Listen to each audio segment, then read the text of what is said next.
Hello friends. जब finally मैं कल सोने जा रहा था शाम को, तो मैं सुबह यही सोच कर उठा कि अमेरिका ईरान का जो सिविलाइजेशन की बात करता था कि मैं उसकी सारी सिविलाइजेशन जो थी उसको ख़त्म कर दूंगा। मैं यही सोचा कि शायद ख़त्म होगा, लेकिन जब सुबह उठता हूँ तो देखता हूँ कि सीज फायर हो गया। गजब।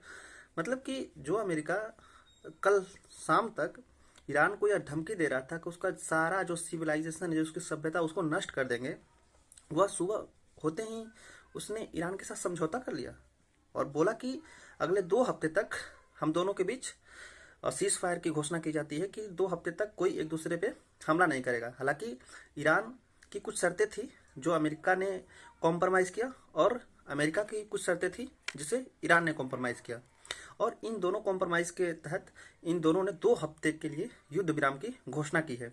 और इसमें सबसे बड़ा अहम रोल पाकिस्तान ने निभाया है, और पाकिस्तान की तरफ से यह ट्वीट कर जानकारी दी गई कि 10 अप्रैल को इस्लामाबाद में अमेरिकी प्रतिनिधि और ईरान के प्रतिनिधि दोनों यहाँ आएंगे, और दोनों के साथ बातचीत के दौरान और युद्ध विराम कब तक और पूरी तरह से कब समाप्त की जाएगी, इस पर पूरी तरह से चर्चा हुई। हालांकि ध्यान रखने वाली बात है कि यह पूरी तरह खत्म नहीं हुआ है।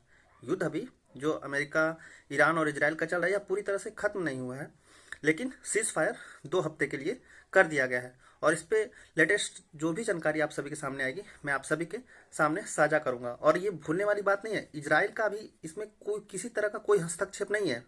हो सके अगर मान लीजिए ईरान और अमेरिका का समझौता हो भी जाए तो इजराइल मानने वाला नहीं है, क्योंकि इजराइल को पहले से भी शक है कि अगर ईरान के पास परमाणु हथियार चले गए तो वह इजराइल पे हमला कर सकता है। तो देखने वाली दिलचस्प बात होगी कि इजराइल इन दोनों सीज फायर पे क्या निर्णय लेता है।